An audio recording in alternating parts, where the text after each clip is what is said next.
What capitalism does is break all of the other, all of that historically sedimented natural arrangement, the village, the master-slave, the lord-serf, is all torn apart. That's why in the emergence of capitalism, the idea of individualism arises. We are each of us alone. We are each of us a unique individual. We each of us have our own individual relationship to God, a wholly new idea. We don't need the Catholic Church to intermediate between us and God. We can do it a la Luther or Calvin or any of the others on our own. This notion of the isolated individual means that anything, if you think like that, anything that happens collectively, a community, a family, any unity of more than one, has to be a negotiated, voluntary action of an isolated individual choosing, I'm using bourgeois language because they're the ones who developed this, choosing to get married, choosing to have a child, choosing to collaborate with another person to build a house or whatever. It's this notion that we are all atomistic, unique individuals. And if the minute you think like that, of course, you then have the problem, how do you account for collective reality? How do you account for a village? How do you account for a family? Why are these people cleaving together in some way? And the answer becomes, there is an advantage. I get something by linking up with other people. They get something by linking up with me, and therefore we agree to be together in some way because of a mutual give and take. Well, you don't have to be a genius to understand where such an idea comes from. It comes from an institution that is very old, but is really brought to the fore in capitalism. And that institution is the market. The market is a place where I go as an individual. I look for other individuals with whom I can make a deal. I'm going to give you 6 of my tomatoes if you give me 4 of your eggs. You value tomatoes more than eggs, so it's in your interest. I value eggs more than tomatoes, so it's in mine. If I can find a person like that, I can make a deal, and here we go. Both of us are better off for entering and exchanging in the market than if we could not do it. Out of this observation of the market, by the way, markets existed in ancient villages, markets existed in ancient Greece. I don't know if you're familiar with it, but Aristotle and Plato had long debates about markets. By the way, both of them hated markets. Both of them denounced markets. You don't need to be a Marxist to be critical of markets. You have Plato and Aristotle. The only disagreement they both hated them. They disagreed. Plato thought, therefore, you shouldn't allow them. Aristotle thought it would be so disruptive to get rid of them that it would be less disruptive if you simply regulated them from above so that you would get the benefits and prevent the bad parts of them happening. The notion that you need the government to regulate markets is as old as Plato and Aristotle. You don't need the Soviet Union, you don't need China, but as an illustration to you of the ignorance I spoke to you about before, 99% of economists in this country have no idea that Plato and Aristotle were critical of markets. They simply do. They think Russia invented the suppression of markets. You know, I mean, it's so childish. It's so odd, especially in individuals who are very scholarly in the best way in their own little areas of expertise, but when they are citizens of a society where these issues are urgent, they have a level of ignorance which they have no incentive to overcome. It's remarkable. All right, let me finish then the story. In the market, you don't just have my example of a person who comes with tomatoes looking for a person with eggs and vice versa. That's the early market. That's the market in which the producer is also a consumer. I want those eggs, so I produce tomatoes and exchange them because that's the best way for me to get an egg, because I don't have any chickens. Very hard to grow eggs out of the field, right? It's hard. But markets always attract, like garbage attracts flies. Markets attract people who are not there to sell anything, and they're not there to buy anything. They are people who are not interested in producing anything, and they're not interested in consuming anything. Why are they in the market then? They're in the market to buy something and then to resell that same thing at a higher price. Because in the difference between the purchase price and the sales price, they make their living. These people are called merchants. In the old days, they are called Walmart today. They are people who don't produce anything, and they never have. They buy and resell. That's their job, okay? And what is of interest to them, and the only thing that is of interest to them, is the difference in the price, or to use the simple language, the profit, the gain they can achieve by cleverly buying things at a low price and then knowing how, where, and when to resell them at a higher price, keeping the difference, the profit, for themselves. This has existed from time immemorial, but about 400 years ago, starting in England, it becomes a new idea in the following sense. It's no longer just merchants, those who buy and resell, but there are people who are smart enough to see another opportunity. I might be able to buy inputs to production, raw material, tools, equipment. And I might be able to buy the labor, time, and effort of people. And I might be able to do that at a price that is less, when you add it all up, than what I can sell the output for. They discovered, can you do that? Yes, you can. In England in the 17th century, this was done on a mass scale for the first time, at least for the first time that we know much about. And it then took off. And it has meant that ever since, we have had a very interesting reality, which as a philosopher, I think you could easily understand. Between the producer who makes things and the consumer who lives by consuming those things, capitalism is such an intermediary. The producers do not themselves get together to produce and deliver stuff to the consumer.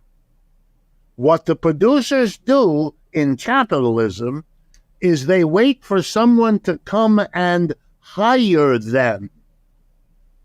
You know, when you get your PhD, you will then be shown the mechanism in our society where you will do what I had to do when I got my PhD.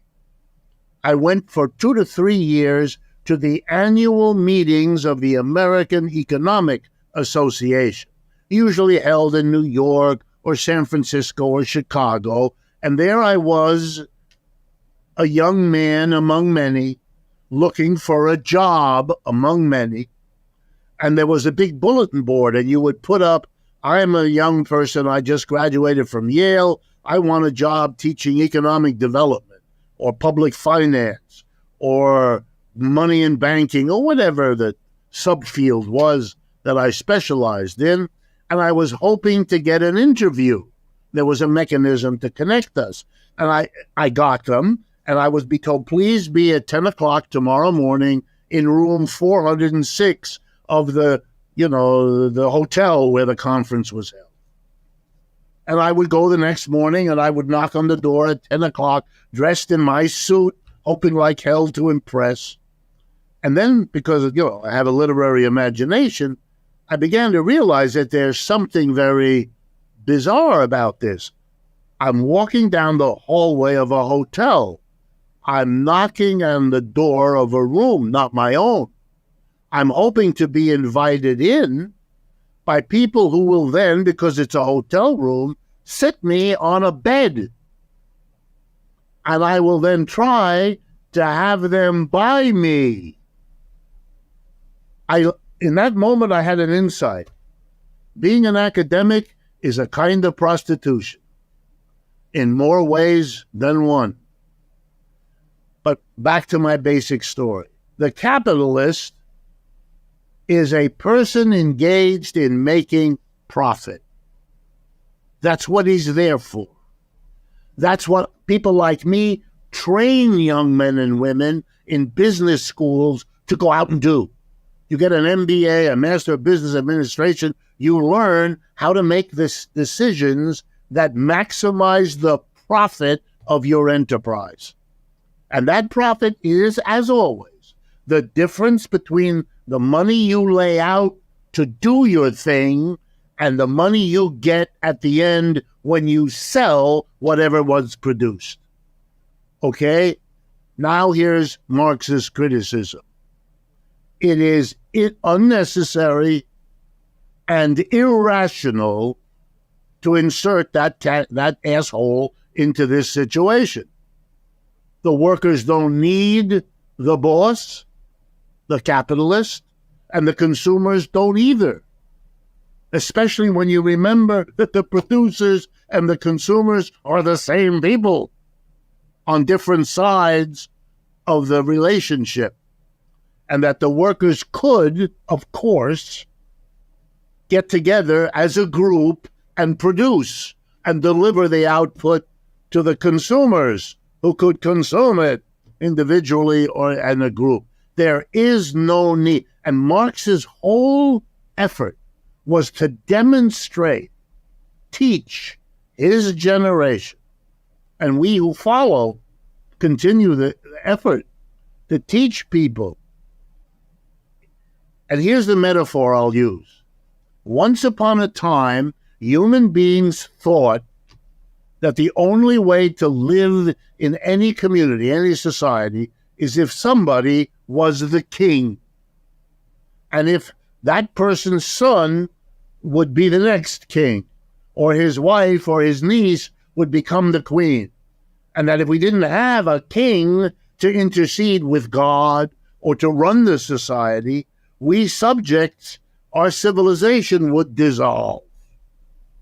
Then came a day when we separated the heads of the kings from the rest of their bodies with guillotines.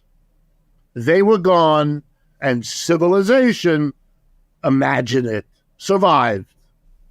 We don't need the kings. We got rid of the kings, except they fooled us. They changed their name and crept back into our lives. And their name is CEO. The guy who runs the company has the power of a king. Literally life and death. You're fired. I take away your money. You, your husband, your wife, your children, the community that depends. Fuck you all. I don't have to do it. I'm gone. You know where I'm going? To China, because the wages are cheaper. That's the history of this country in the last 40 years. completely hollowed out, to a country that brought the manufacturing and is now the greatest competitor the United States has ever seen, and is losing, the United States is losing the competition to the Chinese. It's already lost.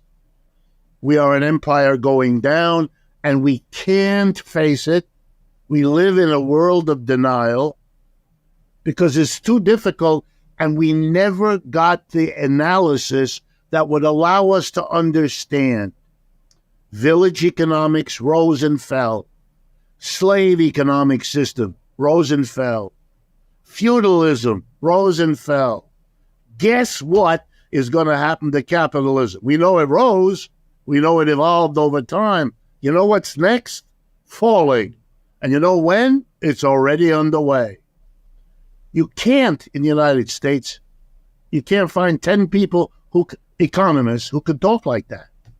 And it's not because they aren't smart. They are. It's not because they aren't well-trained. They are. It's not because they're not nice, intelligent people. I know many of them. They are all those things. But they have willingly foregone an education in a critical framework.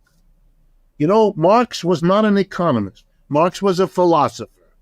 He got his PhD when he wrote a dissertation on ancient Greek philosophy, Epictetus. His great teacher, Hegel. His position, he was in that line, Hegel, Fichte, Schelling, Kant, Fichte, Schelling, and Hegel, and Marx is their student. He went to study economics because he figured out and taught me that it's the area that the philosophers can't get it. There's something, he didn't know what, and I don't either, that blocks, thwarts, keeps it. You know, it's like the students that I encounter who can't do mathematics. You know, because something happened early in their lives that made mathematics scary or weird or hard, you know. I don't know what that is. I'm not sure anyone has ever really figured that out. But, you know, I did mathematics before I loved mathematics. I loved philosophy. The only reason I went into economics was my parents made jokes. Who's going to ever hire a philosopher? You got to get something practical. So I went and I studied economics and found my way to Marx. That's something else. But for me, capitalism's problem is bold and clear. You have a contradiction between an economic system whose ostensible purpose is to coordinate the producers of goods and services with what's needed by the consumers. But you have inserted, historically, in between these two, the capitalist. And the capitalist objective is profit maximization. And the only way that is not irrational is if you draw an equation between profit maximization and the well-being of the largest number. In other words, you do away with the contradiction by imagining it's not there. But of course it's there. To imagine that there is no question that there's a contradiction between profitability and what the society needs. I mean, look at the United States today. We have millions of people that are homeless or living in too many people in a room. Why? Because housing is a profit-making industry in our country. And what's profitable is not what people need to live in. That's a problem. No, we cannot have that. We have to assert, by the way, that's what they told me to teach all my life. I taught at the University of Massachusetts. I teach now at the New School University here in New York City. I taught at Yale, blah, blah, blah, all of it. They teach us to teach young people that the maximization of profit by a capitalist is a magical way to organize a society for the greatest good, for the greatest number. In other words, there is no contradiction between profit maximizing and the welfare of people. So we know we have private enterprises. We know they are maximizing profit because that's what they tell us and that's what we observe. And we have homeless people and hungry people and, distress across the country, literally a country falling apart. We can't do shit about the climate. I mean, nothing. It's a pathetic display. And it goes back to your first question. Why would we be a society that systematically prevents a Marxist critical approach from having an opportunity to teach? And I'll use myself as an example, right? And the only reason I'm telling you this. So I graduated from Harvard magna cum laude, but there's only about a dozen or 20 people each year to do that. I was a great student, no problem. Then I went to Stanford. I wrote my master's thesis. Then I went to Yale. I got another master's in economics, another master's in history, and a PhD in economics. I got more degrees than a dog has fleas. And yet, a person like me will not get a job in most cases. And the reason I got one was because I had that pedigree. The truth of it is, without going into the details, I've had a tenure track job all my adult life. I'm lucky. I have a nice pension. I'm in fine shape, but it's not because of what I know. I published a dozen books and more articles than I could count. I like to write, so I don't have a psychological block to doing it. But you're not going to find me or anyone like me at a major university in this country in the economics department. Their debates are between, if you know a little bit about it, neoclassical economics and Keynesian economics. This kind of debate they can have. This is the equivalent of, do you like hamburgers more than hot dogs or hot dog? Okay, I'm perfectly happy to enter that debate, but I wouldn't put it high up on the list of important topics to work out. Like capitalism, communism, that'd be a big one. But you don't have that one. When I was a graduate student, just beginning, most economics department curricula had a course called Economic Crisis, or alternative title, Business Cycles. But whatever the title was, here's the topic. And they would say in the little blurb for the course, something like this. Our capitalist system, notice the our capitalist system has a history of, looks like an up and down wave, like a sine curve in mathematics. It looks like this because it's cyclical. Every 4 to 7 years, it crashes. Some crashes are severe, some are shallow. Some last a long time, some last a few months. It varies. But this pattern, it's as old as capitalism. And therefore, we need to have a course that examines why did this happen and what has been done by human communities in the United States, in other parts of the world. How have they tried to cope with this? Because it's a fundamental instability of the system. Have they figured out how to prevent it? Well, you know the answer. If you read today's Wall Street Journal, it's worried about whether the next crash is going to hit in the second half of 2023 or only in 2024. Eliminate them, we haven't done. We've tried for 300 years, we haven't made it. But if you look at the curriculum of American economics departments today, no such courses. Because we've overcome the problem? No. Because it's unbearable to confront that we have a system that is so unstable. I'll give you a joke that I make when I teach large lecture courses. It goes like this. If you lived with a roommate as unstable as capitalism, you would have moved out long ago. And the students all laugh, even the freshmen, because they don't understand the economics, but they know what I'm talking about. Because their Uncle Harry lost his job 8 years ago and used to tell stories at the family picnic about the upset of his life that occasion. And they got it. But we have a system, I'm married to a psychotherapist. So you'll pardon, you'll see sprinkled through my language all that she has taught me. But one of the great concepts I learned from her was the concept of denial. You're asking me questions is consistent. This is not a critique of you in any sense, but you're asking me questions consistent with my experience, which perhaps you can appreciate through me.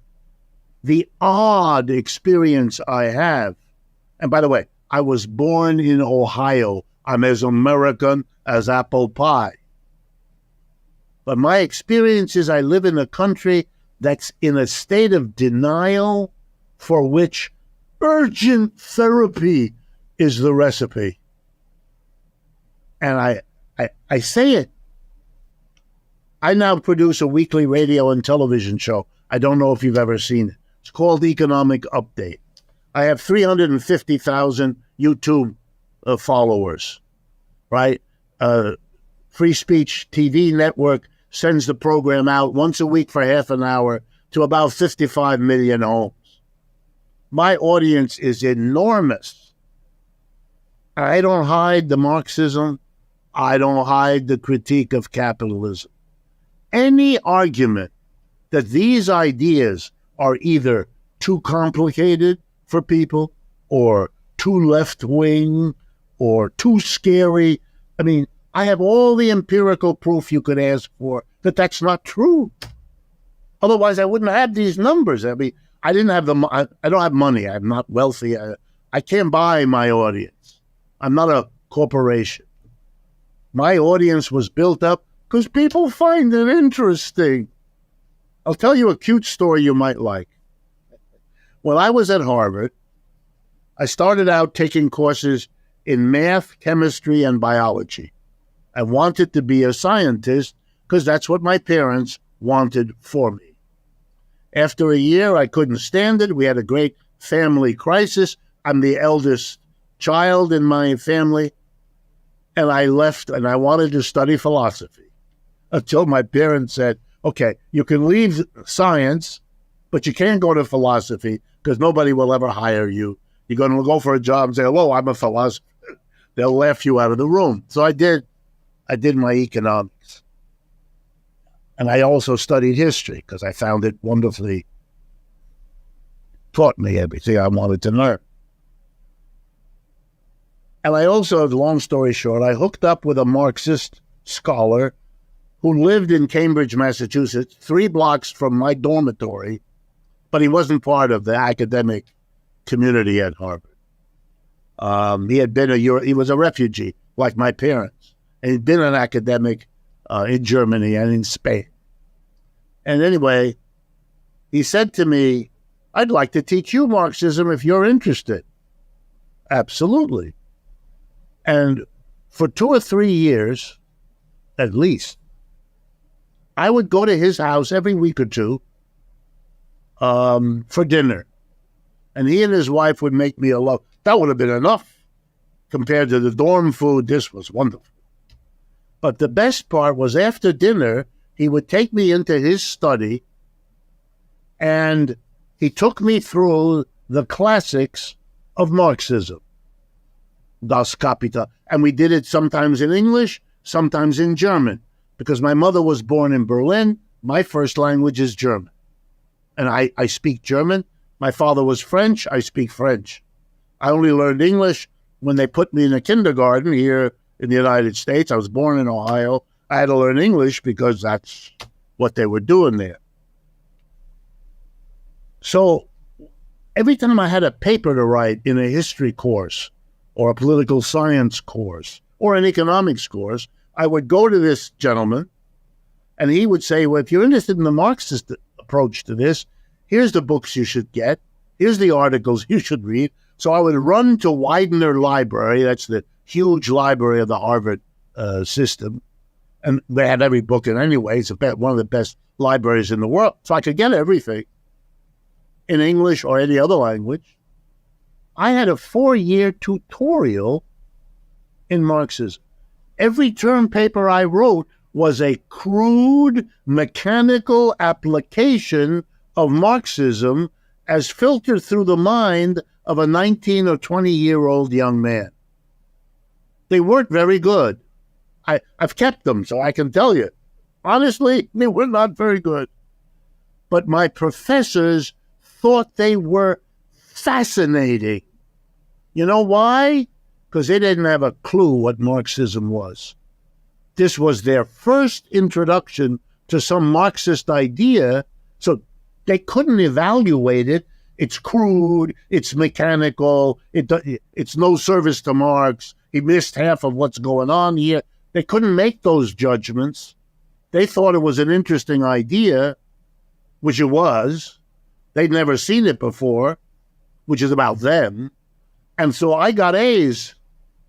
I'm magna cum laude thanks to Karl Marx and the ignorance of Marx of my professors at Harvard. It's a shame, but that's the truth. And it should tell you a lot about American academic education and the reason why more and more Americans now, more than ever in my lifetime, are critical of capitalism. They just have no idea what to do with their antipathy. They don't know where to go. They have no idea. If you say something to them about the Soviet Union or China, they think of a horrible dictatorship. That's not a place to go. So they don't like the capitalism they know. They don't want to know anything about the alternatives. And so they're stuck. And you get a depressed society, a society of particularly young people who can see, who are critical, but don't know what to do or where to go with it. Very sad. Very, very sad.